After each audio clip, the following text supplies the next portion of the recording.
हाँ जी बेटा।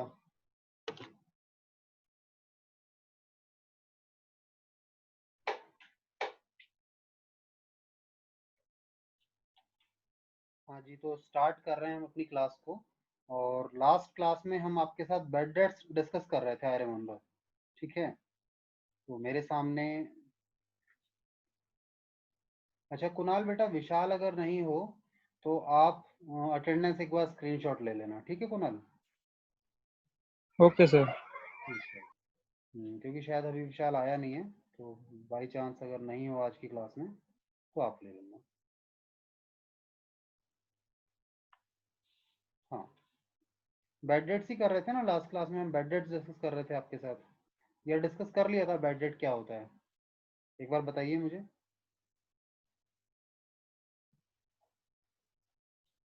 मैं भी एक बार अपनी स्लाइड में देख लेता हूँ हमने क्या डिस्कस किया था बैड डेट के ऊपर।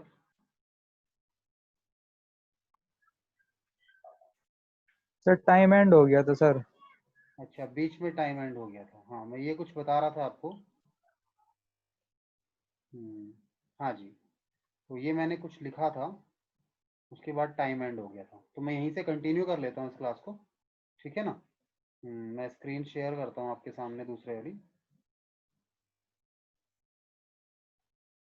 ये लीजिए, यहाँ हमने कुछ लिखा था आपके सामने। हमने आपको कहा था कि जी अगर, हाँ, बैड डेट क्या है? जब एक अमाउंट जो कि डेटर से ड्यू है वो नॉन रिकवरेबल हो जाता है, यानी अब वो पैसा मिलेगा नहीं। क्योंकि आपको पता है इन नॉर्मल लाइफ होता है बिजनेस में, जिन लोगों से आपने पैसा लेना है यानी जो सेल्स की है उधार में, उनमें से कुछ पैसा डूब भी जाता है। जो जो पैसा डूब जाता है उसे हम क्या कहते हैं? बैड डेट कहते हैं। ठीक है ना? बैड डेट कहते हैं। अब बिजनेस के लिए लॉस है। तो हमने आपसे बात की थी कि लेट्स सपोज एक एंट्री की हमने। हमने कहा रतन टू सेल्स, हमने रतन को सेल्स की ऑन क्रेडिट, उधार में सामान बेचा ये। नाउ सेकेंड एंट्री, हमने कहा कि भाई जो रतन है ये बैड डेट हो गया, यानी अब इसके पास देने के लिए पैसे नहीं है। इसने केवल 20% अमाउंट हमें पे, नहीं, 20% ये नहीं पे कर पाया। 20% not recoverable from Ratan. 20% recover नहीं हो पाएगा। 20% रिकवर नहीं हो पाया यानी बाकी 80% तो रिकवर हो गया। तो 10,000 का 80% कितना हुआ? 8,000 रुपए। तो 8,000 तो आपको रिकवर हो गया, आपके पास कैश आ गया। और ये जो आपका डेटर था आपने इसे पूरा खत्म कर दिया। क्यों? क्योंकि अब इससे बाकी पैसा मिलना नहीं है। तो जो डेटर बना रखा था उसको खत्म तो करना पड़ेगा, ऑब्वियस है, ये बात तो समझ में आनी चाहिए। ठीक है, तो सर ठीक है, डेटर बना रखा था खत्म कर दिया, पर सर 2,000 कहाँ गए? मैंने कहा 2,000 का क्या हो गया? नुकसान हो गया। Bad debt account debit 2,000। तो हमने कहा इसे 10 लेने थे, जिसमें से 8 तो दे दिए, और बाकी जो नहीं दिए वो क्या है? हमारे लिए लॉस है। ठीक है, और लॉस है, एक्सपेंस लॉस है, तो डेबिट हो जाएगा, बढ़ेगा तो। आई होप आपको ये बात समझ में आई होगी। और नहीं आई तो मुझे बताइए, मैं और डिस्कशन करूं इस पर, अदरवाइज मैं आगे चलूंगा।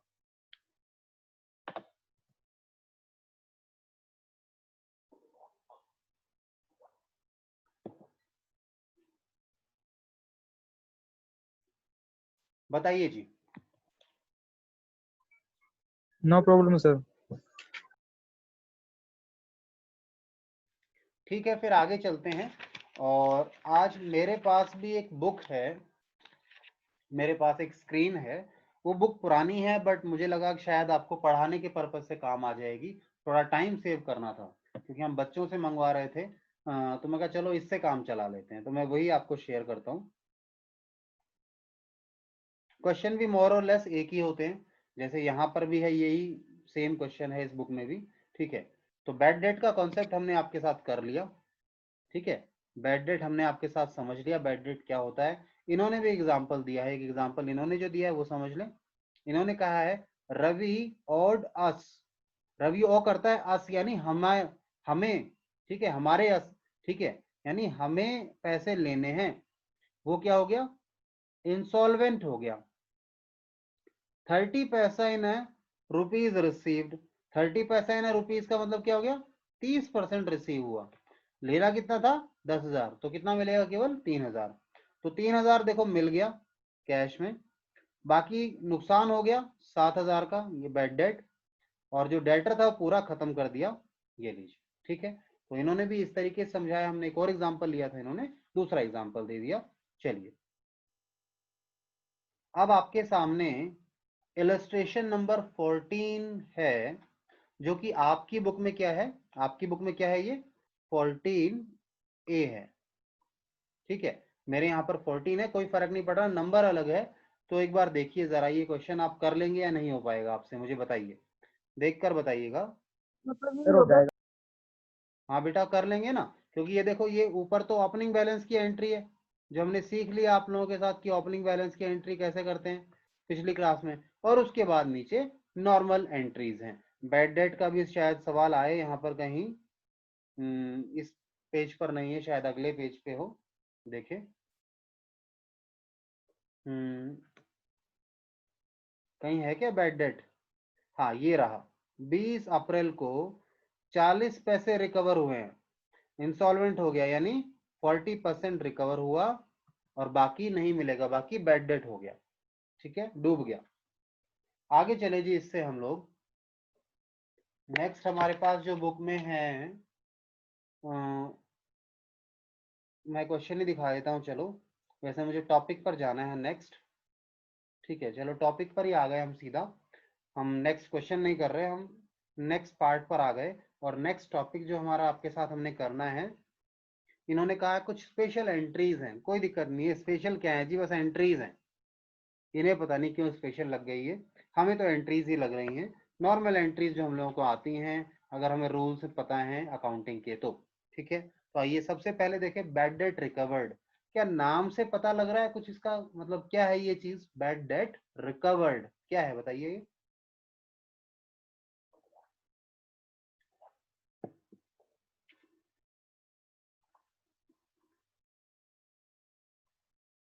हाँ जी, सर जो पैसा डूब गया था वो वापस आ गया है। बिल्कुल, जो पैसा डूब गया था वो वापस आ गया। कुछ मत पढ़ो यहाँ से, थोड़ा सा खुद दिमाग लगाओ और ये सोचो, जो पैसा डूब गया था वो वापस आया, ठीक है, तो जो डेटर था, अब उसका बीच में यहाँ कोई रोल है क्या, बस इतना सा रोल है कि उस समय डूब गया था तो मैंने कहा था डेटर खत्म, और मेरा तो हो गया नुकसान, डेटर से अब कुछ नहीं मिलेगा, मैंने डेटर को खत्म किया था, और मेरा मैंने क्या मान लिया था, नुकसान।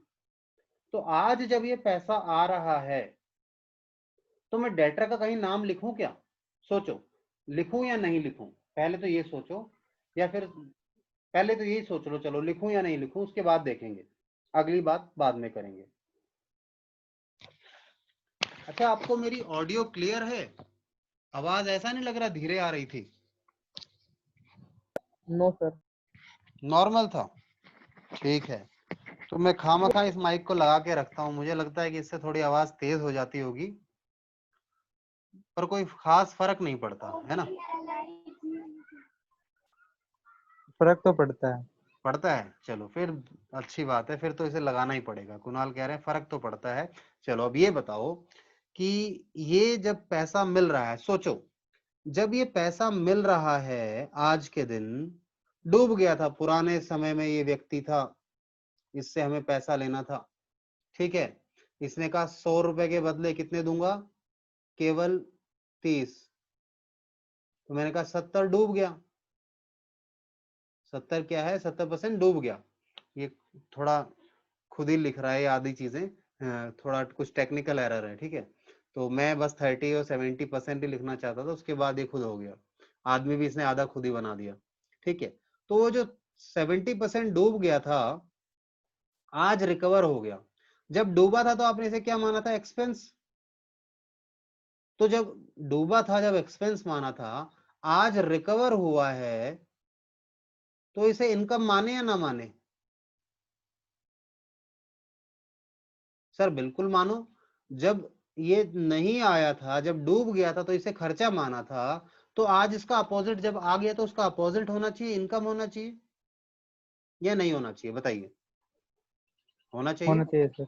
ठीक है, तो यहाँ पर दो चीजें इन्वॉल्व हैं, एक तो इनकम हो गई आपकी और दूसरा ये इनकम आपको पैसे के रूप में मिली यानी कैश आ गया। डेटर का कोई लेना देना नहीं है, डेटर का नाम मत लिखना, क्योंकि डेटर का नाम लिखते ही वो डेटर या क्रेडिटर बन जाएगा। हमने कहा आपसे कोई लेना देना नहीं, हिसाब तो पूरा हो गया, वो तो पहले ही हो गया था। वो तो आपको दया आ गई हम पर, अचानक से आपके पास पैसा है और आपने अच्छे व्यक्ति की तरह हमें पैसे दे दिए, आपका बहुत बहुत धन्यवाद। अदरवाइज हम तो क्या मान के सोचे थे, बैठे थे कि साहब ये तो पैसा डूब गया, अब नहीं आएगा। आ गया तो अच्छी बात है। आने के बाद ये पैसा अब आया तो मैंने कहा इनकम, और कैश में आया तो कैश भी मैंने कंसिडर किया। क्या जो व्यक्ति रतन या इस पीछे इलस्ट्रेशन में रवि था, उनका अब नाम लिखा जाना चाहिए? No sir. नहीं, कोई लॉजिक ही नहीं है उनका नाम लिखने का। कई बच्चों को लगता है सर पैसा उस व्यक्ति ने दिया है तो उसका नाम लिख लो। उसका नाम लिखते ही या तो आप उसे डेबिट करोगे या क्रेडिट करोगे, उसका पिछला बैलेंस है नहीं, तो जैसे डेबिट किया वो डेटर बन जाएगा, लिखते ही डेटर बन जाएगा, यानी अब आपसे उसे पैसे मांगते हो, वो कह रहा है मैंने तो दे दिए पैसे, फिर आप कह दोगे नहीं मांगते हैं। और डेबिट नहीं क्रेडिट करोगे तो आप कहोगे हमने पैसे देने हैं बिजनेस ने, तो कहेगा लाओ पैसे। भाई आप तो डूब गए थे, बड़ी मुश्किल से पैसा आया है, तो दोनों में उसका नाम नहीं आएगा। ठीक है, आउटस्टैंडिंग एक्सपेंसेस। ठीक है, आउटस्टैंडिंग एक्सपेंसेस क्या है जी? ठीक है, ये बुक वाला कॉन्सेप्ट इसीलिए लेकर आए, थोड़ा समय बच जाएगा। आउटस्टैंडिंग एक्सपेंस ऐसे एक्सपेंसेस हैं जो खर्चा तो हो गया, पेमेंट नहीं हुई उसकी। समझे? जैसे हमने एक स्टेशनरी से कुछ पेन मंगवाए, या स्टेशनरी से पेन मत मंगवाओ और कुछ मान लो चाय कॉफी आई, ठीक है, उसकी पेमेंट नहीं हुई, पेमेंट अभी बाकी है, तो खर्चा तो हो गया, पेमेंट अभी बाकी है, यानी आउटस्टैंडिंग है। आउटस्टैंडिंग यानी बाकी है, खर्चा तो हो गया, पेमेंट बाकी है। अब खर्चा तो हो गया तो सर एक्सपेंस तो डेबिट हो गया, जैसे ही खर्चा हुआ डेबिट हो गया। पेमेंट की नहीं है तो दूसरा क्या बनाओगे? लायबिलिटी। ये एंट्री बताओ आपको आती है नहीं आती है? खामखा आप कह रहा है स्पेशल एंट्री है, कुछ नया है। कुछ नया नहीं है, नाम नए हैं बस। ठीक है, तो आउटस्टैंडिंग लायबिलिटी बनेगी, जैसे जो भी आउटस्टैंडिंग है ना, रेंट नहीं पे किया तो रेंट आउटस्टैंडिंग आ जाएगा। मानो जनवरी का रेंट, जनवरी खत्म हो गया, फरवरी चल रहा है, जनवरी का रेंट तो आउटस्टैंडिंग हो गया 1000 रुपए, मानो 1000 रुपए किराया है, नहीं पे किया तो रेंट आउटस्टैंडिंग लिख देना, रेंट आउटस्टैंडिंग अकाउंट। तो मेरी बात क्लियर है आप लोगों को? आउटस्टैंडिंग एक्सपेंसेस में क्या यस होता सर। है? ऐसे इन्होंने एग्जांपल क्या दिया? इन्होंने सैलरी का एग्जांपल दे दिया कि साहब सैलरी है, ठीक है। जैसे इन्होंने क्या कहा है, एक एम्प्लॉय को आप 1000 रुपए महीना सैलरी देते हैं, ठीक है, हमने उसे 11 महीने की 11,000 रुपए तनख्वाह दे दी पेड, एक महीने की अभी नहीं दी, एक महीने की नहीं दी। मैं कहा 11 की दे दी ना, वो तो खर्चा टू कैश हो गया, एक्सपेंस टू कैश हो गया। जो नहीं पे किया उसकी एंट्री क्या होगी? Expense account debit to liability, यानी ये भी क्या है? सैलरी एक्सपेंस, सैलरी आउटस्टैंडिंग क्या है? लायबिलिटी है। तो आई होप ये क्लियर है आप लोगों को? Yes sir. Yes sir. ठीक है, तो अब आगे चलेंगे इसके बाद हम लोग, और आगे हमारे पास है प्रीपेड एक्सपेंस। ये इसका अपोजिट है, इसका अपोजिट है। आउटस्टैंडिंग में तो क्या होता था? फायदा ले लिया, ठीक है, काम करवा लिया, पेमेंट नहीं दी। प्रीपेड में क्या होता है? आपको पता है आपका फोन, आप जो फोन कनेक्शन यूज करते हैं उसमें रिचार्ज कराते हैं, और इस कनेक्शन को क्या बोलते हैं? प्रीपेड।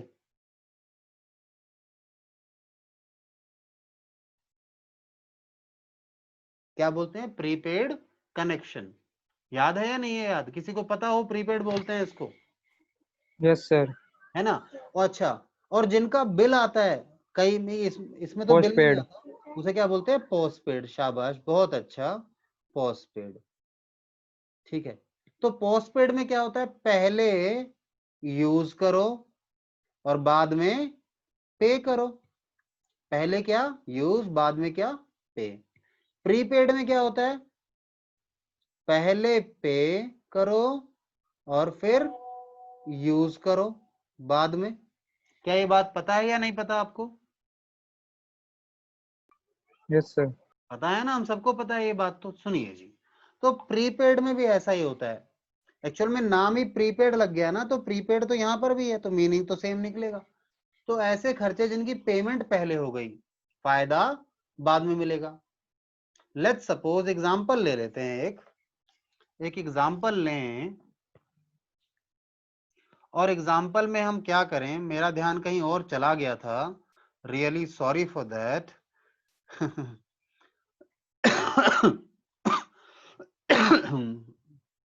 सॉरी बेटा।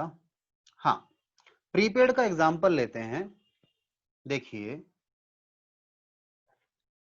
प्रीपेड के बहुत एग्जांपल है, मैं आपको एग्जांपल देता हूं, एक अच्छा सा एग्जांपल देता हूं। आपको पता है इंश्योरेंस, इंश्योरेंस इन जनरल 1 साल का होता है। आप अपनी कार का, बाइक का इंश्योरेंस कराते हैं ना हम लोग घर पे। फादर से पूछना आपने, ठीक है, आपके पिताजी कराते होंगे, ठीक है। तो इंश्योरेंस कराते हैं। लेट्स सपोज मैंने बाइक ली, बाइक हमने परचेज की 1 जुलाई 2020 को, बस लॉकडाउन में ही हमने बाइक ले ली, ठीक है ना। और बाइक मिली कितने की भी छोड़ो, काम का नहीं है, फिर भी चलो बोल देता हूं, ₹1,00,000 की बाइक ले ली। बहुत महंगी बाइक है जी, ठीक है, मेरे बजट से बाहर है, बट फिर भी ले ली हमने। इस पर इंश्योरेंस, ये प्राइस है, प्राइस ऑफ बाइक है, ये इंश्योरेंस है। इंश्योरेंस 10,000 रुपए पे कर दिया, ठीक है। इंश्योरेंस वैलिड कब तक होगा? It will be valid till, बताइए कब तक वैलिड होगा? 30, 1 जुलाई 2021। नहीं जुलाई नहीं होगा, यस सर। हाँ। ठीक है। जो क्यों? क्योंकि साल भर का है, इस दिन लिया है, इससे इस दिन से पहले एक दिन एक्सपायर हो जाएगा। फिर भी 1 जुलाई भी बोल रहे हो तो कोई गलत नहीं बोला, ठीक है, चलता है, अंडरस्टूड है वो, ठीक है। समझ गए ना आप मेरी बात? जैसे आपका सेशन 1 अप्रैल से चालू होता है, अब पूरा साल कब खत्म हो जाएगा? 31 मार्च को, ये कुछ ऐसा ही है, ठीक है ना, वही कॉन्सेप्ट हम लगा रहे हैं। अच्छा, अगर इसे टाइम प्लॉट, टाइम चार्ट पर बनाएं, ठीक है, टाइम ग्राफ बनाएं, इसका टाइमलाइन बनाएं, तो देखो आज है 1 अप्रैल, और यहां लेट्स सपोज यहां आ जाएगी 31 मार्च, 31 मार्च 20, ठीक है। ये है 19, नहीं नहीं, हमें तो 20 से चलाना था, सॉरी। हमें थोड़ा साइज का बड़ा करूं, या चलो सही है, फिर लिखने में दिक्कत आएगी मुझे। ये 20 है और ये 21 है। सुनिए जी, आपने इंश्योरेंस किस दिन लिया? यहां पर 1/7 को, ठीक है। अब इसकी वैलिडिटी कितनी है? इसकी वैलिडिटी है साल भर। तो ये कहां तक चलेगा? ये चलेगा यहां तक, 30/6 तक। तो सर साल तो बीच में खत्म हो रहा है, यहां बीच में साल खत्म हो रहा है, यहां तो हमें बुक्स क्लोज करनी है। यहां आज के दिन, यहां जब बुक्स क्लोज होंगी उस दिन बताओ आप क्या कहोगे? आप ये नहीं कहोगे कि जो इंश्योरेंस था इसमें से ये महीने तो हमने यूज कर लिए, ये अभी ये जो आगे आएंगे ये फ्यूचर मंथ क्या है, ये हमने इनका पहले पे कर रखा है। ये क्या है? पहले पे कर रखा है, इसे आपने क्या कहा? प्रीपेड कहा। क्या मेरी बात समझ में आती है आपकी? इसमें प्रीपेड क्या था इस पूरे में? ये था प्रीपेड। ये क्या है? ये प्रीपेड नहीं है। हम प्रीपेड किसे मानते हैं? जिसका फायदा बाद में मिलेगा, बट अगले साल। ध्यान रखना, इस साल का तो इसी में अकाउंट हो जाएगा, क्योंकि आप बुक्स यहां बनाएंगे आज के दिन, आज के दिन देखेंगे आप, इसका फायदा अगले साल मिलेगा, तो इसे आपने क्या कह दिया? Prepaid expense. और क्योंकि इसका फायदा मिलेगा बाद में, अगले साल मिलेगा, तो हम इसे क्या कहते हैं? ये हैं करंट एसेट्स, ठीक है, आपने चैप्टर 2 में पढ़ा है ना करंट एसेट्स। तो कुछ मेरी बात समझ में आई या नहीं आई? Yes sir. तो आपने क्या किया, आपका जो 10,000 का खर्चा था उसके दो हिस्से किए। पहला हिस्सा एक्सपेंस बन गया, आपने जो पेमेंट की ना 10,000 की, क्योंकि उसका फायदा कुछ का अगले साल मिलना था। और दूसरा हिस्सा क्या बन गया, प्रीपेड एक्सपेंस बन गया। सर दोनों ही डेबिट होते हैं, क्योंकि ये खर्चा है और ये एसेट है। आपको मैंने बताया ना एक करंट एसेट है, तो दोनों ही जब बढ़ते हैं तो डेबिट होते हैं। तो लेट्स सपोज आपने इंश्योरेंस प्रीमियम पे किया, और इस केस में अगर माने हम 3 महीने आगे हैं, अच्छा इसको अमाउंट को 12,000 कर ले क्या, थोड़ी कैलकुलेशन बच जाएंगी। ठीक है, यस सर। ये 9,000 इस साल का, और 3 महीने ने अगले महीने अगले साल 3,000 अगले साल का। ठीक है, तो आप एंट्री क्या कर देंगे, आप एंट्री करेंगे, ध्यान से सुनो, इंश्योरेंस प्रीमियम अकाउंट डेबिट। कोई इंश्योरेंस प्रीमियम की जगह पे इंश्योरेंस एक्सपेंस भी लिखना चाहता हो तो वो भी सही है, गलत नहीं है। ठीक है, insurance premium account debit, prepaid insurance, prepaid insurance account debit to cash account. क्योंकि 3,000 अगले साल फायदा मिलेगा तो एसेट है हमारे लिए, और 7,000 इस बार का खर्चा है, पेमेंट पूरी। अच्छा 7, मैंने 7 और 3 ही लिखा, मैंने शायद गलत कर दिया ना, 9 और 3 था, सॉरी, 9 and 3 12,000। ठीक है, मेरी बात बताओ समझ में आई या नहीं आई? आ गए सर। ठीक है, तो आगे चल सकते हैं हम लोग। अब भानु वगैरह कहाँ पर हैं, बाकी बच्चे कौन कौन है, जरा मैं उनके नाम ले लूं एक बार, मेरे मन को तसल्ली मिल जाएगी थोड़ी सी। राहुल है, कुणाल है, भानु है, मुस्कान है, और आज प्रिंस कहाँ गायब है, अनु, विशाल, अच्छा विशाल भी आ गया है, ठीक है। चलिए, तो कुणाल सर तुम ले। इनकी 2 एंट्रीज बना सकते हैं ना? क्या बेटा? सर इनकी 2 एंट्री बना सकते हैं ना? हाँ 2 बना सकते हैं। सुनो ऐसे भी कर सकते हो आप कि सर मुझे, सुनो, एक्चुअल में 2 ही बनती है रियलिटी में, एक्चुअल में 2 बनती हैं। क्यों, क्या होता है, जब आप खर्चा पे करते हो ना, अकाउंटेंट को इतना ज्ञान नहीं है। लेट्स सपोज उसने क्या किया, उसने तो कहा insurance expense account debit to cash account 12,000। मुझे किसी का मैसेज आया हुआ है एक, देखिए जरा क्या मैसेज है, कुछ काम की चीज तो नहीं आ गई।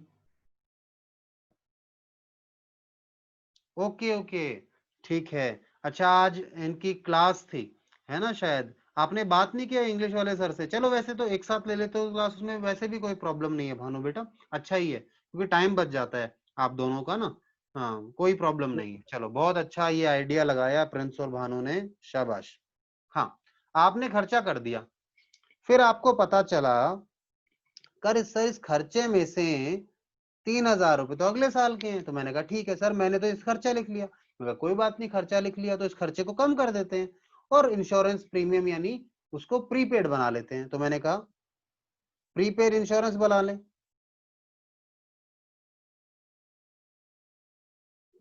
Debit to insurance expense. ठीक है, 3,000 3,000, दोनों एंट्री सही है। याद है मैंने एक कल या परसों भी आपको एक ऐसे एंट्री कराई थी जिसमें मैंने कहा था दोनों ही एंट्री सही है। तो ये दोनों ही एंट्री सही है, कोई गलत नहीं है। आप ये वाली एंट्री कर लो चाहे, ठीक है, या ऊपर वाली कर लो, दोनों ठीक है, दोनों में से किसी में भी नंबर नहीं कटेंगे। हाँ स्पेसिफिकली बोल दे कोई कि नहीं अलग अलग एंट्री करो तब बात अलग है, अदरवाइज दोनों के नंबर पूरे मिलते हैं। ठीक है, इसके बाद हमें आगे चलना है, और आगे चलने के लिए हमें आपको एक दूसरी स्क्रीन शेयर करनी है। तो सबको प्रीपेड एक्सपेंस समझ में आया या नहीं आया? Yes sir. ठीक है, चलिए जी। डेप्रीशिएशन, ये भी बड़ा मजेदार है, इसके ऊपर चैप्टर है हमारे पास आगे चल के।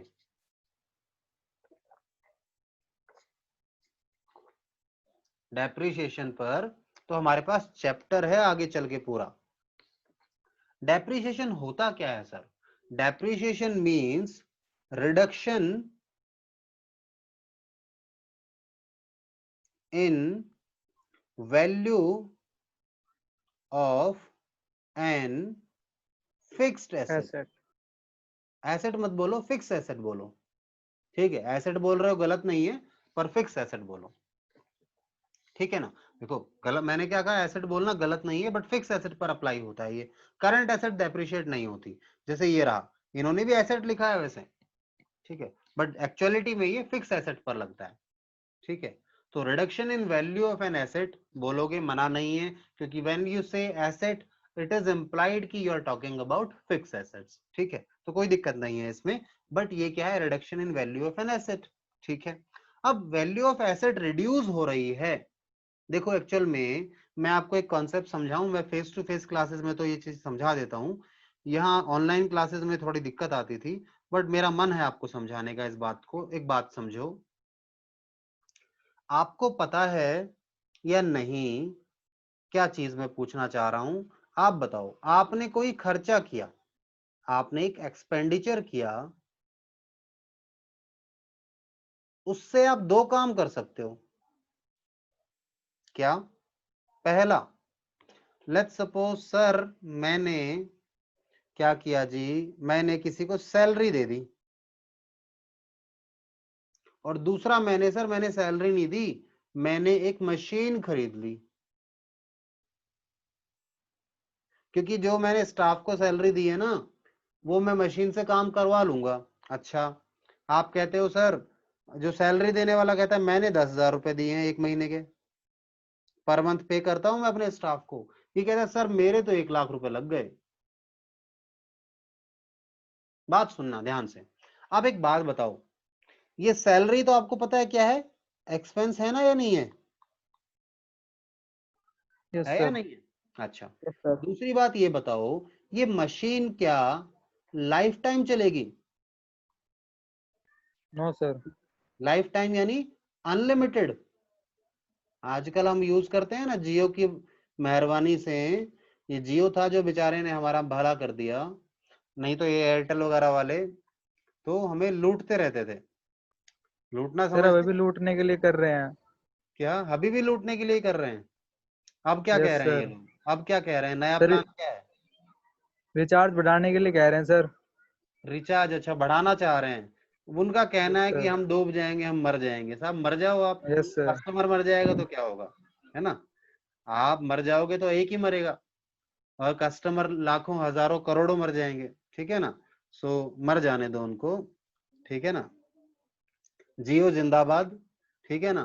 पर जियो भी रेट ना बढ़ा दे कहीं इसने। जियो की भी वैसे आजकल जो लिमिट लगा दी है कॉल्स पे, वो भी इन लोगों के चक्कर में ही लगा है। इनके पे कॉल कम होते हैं इनके नेटवर्क पे, तो वो इशू है थोड़ा सा एक। अच्छा 1 मिनट मुझे देना, मेरे ना लैपटॉप की बैटरी जो है वो खत्म होने वाली है, और कारण समझ नहीं आ रहा। 1 मिनट दो आप मुझे, ठीक है?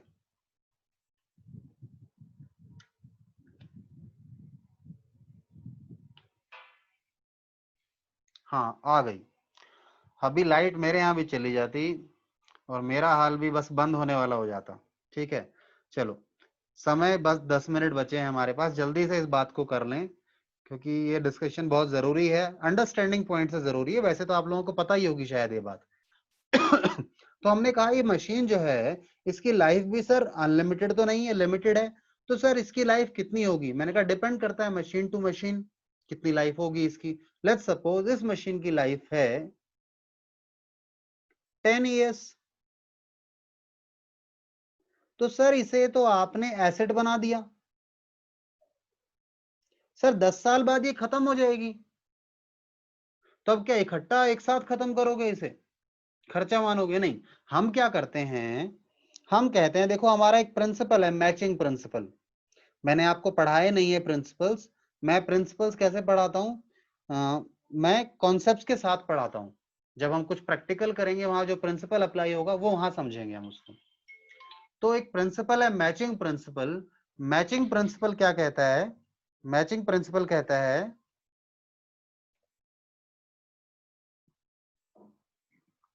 Revenue should be matched with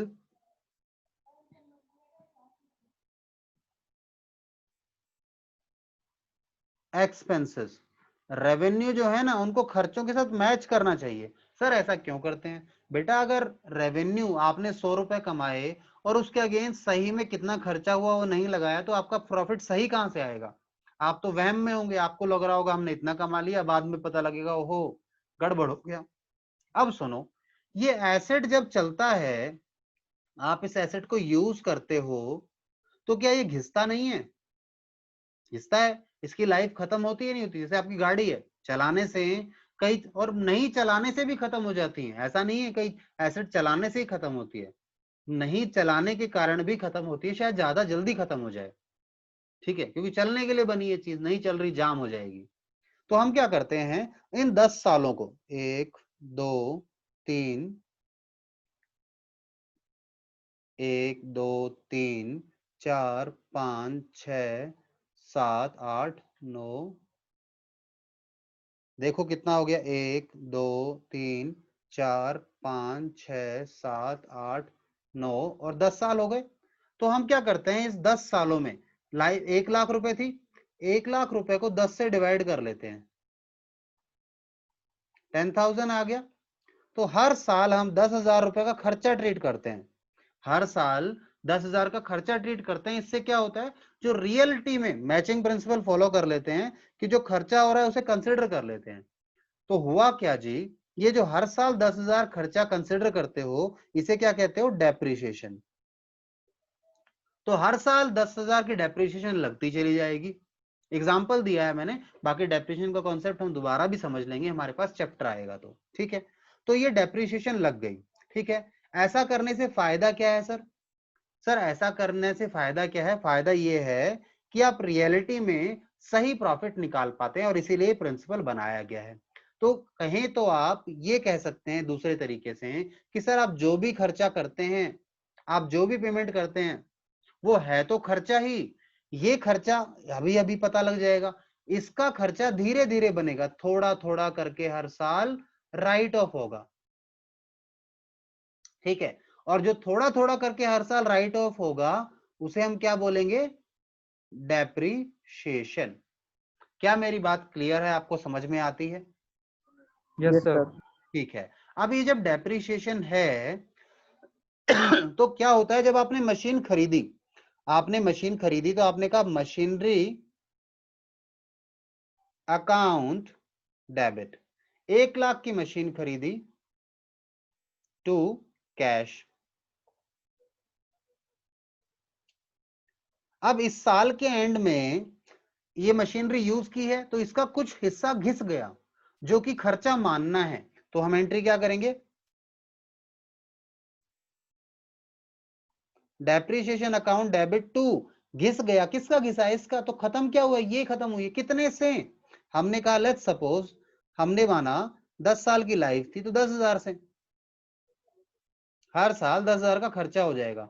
इससे क्या है, ईयर एंड पर क्लोजिंग बैलेंस देखना चाहें आप मशीन का कितना है, मशीन का क्लोजिंग बैलेंस कितना होगा जी, 1 lakh minus 10,000 is equals to 90,000। ये बात क्लियर है? तो डेप्रिसिएशन ये है। ठीक है, तो डेप्रिसिएशन को डेबिट क्यों किया, क्योंकि खर्चा है, एक्सपेंस है ना। और मशीनरी को क्रेडिट क्यों कर दिया, क्योंकि एसेट कम हो गया, एसेट कम हुआ, डिक्रीज हुआ तो क्रेडिट होता है। तो आई होप यहां तक की बात आपको समझ में आई होगी। अब मुझे एक बार कोई बच्चा टाइम बताएगा, टाइम हमारे पास लगभग 4 मिनट है, यानी हम अगला कॉन्सेप्ट टेक कर सकते हैं। तो देखें क्या है कॉन्सेप्ट, आइए जी। नेक्स्ट है इंटरेस्ट ऑन कैपिटल। ओहो, इंटरेस्ट ऑन कैपिटल, ये तो आसान बात है। इंटरेस्ट ऑन कैपिटल तो आपने, ऑनर ने कैपिटल लगाई बिजनेस में, उसके ऊपर बिजनेस ने क्या दिया, उसे इंटरेस्ट दिया। ठीक है, आइए जी इसे भी समझें। ऑनर ने कैपिटल लगाई बिजनेस में, तो बिजनेस ने क्या दिया, इंटरेस्ट दिया, यानी interest on capital. Interest on capital जो है वो क्या है बिजनेस के लिए, एक्सपेंस है। क्या है जी, बिजनेस के लिए एक्सपेंस है। अब बिजनेस के लिए अगर ये एक्सपेंस है तो आप इसे कैसे ट्रीट कर सकते हैं, सर अगर हमने इसकी पेमेंट कर दी तो अलग एंट्री होगी, और पेमेंट नहीं की तो अलग एंट्री होगी। पेमेंट कर दी तो क्या होगा, interest on capital account debit to cash. Payment कर दी तो कैश, और नहीं की तो मालिक के खाते को बढ़ा दो, क्रेडिट कर दो, लायबिलिटी बना लो ना। मालिक का खाता कौन सा है, कैपिटल अकाउंट है, तो कैपिटल अकाउंट में जोड़ दो, कैपिटल अकाउंट को बढ़ा दो, क्रेडिट कर दो। ठीक है, कैपिटल अकाउंट, मालिक का खाता जब भी बढ़ता है तो क्रेडिट होता है। तो आपने क्या कहा, साहब हमने 1000 रुपए का ब्याज आपके खाते में जोड़ दिया है। अगर आपकी कैपिटल पहले 1 लाख रुपए थी तो अब बढ़कर कितनी हो गई, 1,01,000 रुपए हो गई। क्या ये बात क्लियर है आप लोगों को? इसके साथ ही एक कॉन्सेप्ट और भी है आपकी बुक में, मैं वो भी समझा दूं जल्दी से क्योंकि समय कम है, तो मैं बुक पर नहीं जाता, यही समझा देता हूं। वो कौन सा कॉन्सेप्ट है, interest on drawings. Interest on drawings क्या है, जब ऑनर पैसा बिजनेस से निकालता है तो उस निकाले हुए पैसे पे आप क्या लगाते हो, ब्याज। तो ये हमारे लिए क्या है, बिजनेस के लिए इनकम है। ठीक है, अब इनकम है तो हमने कहा एंट्री क्या होगी जी, मैंने कहा इनकम है तो इंटरेस्ट ऑन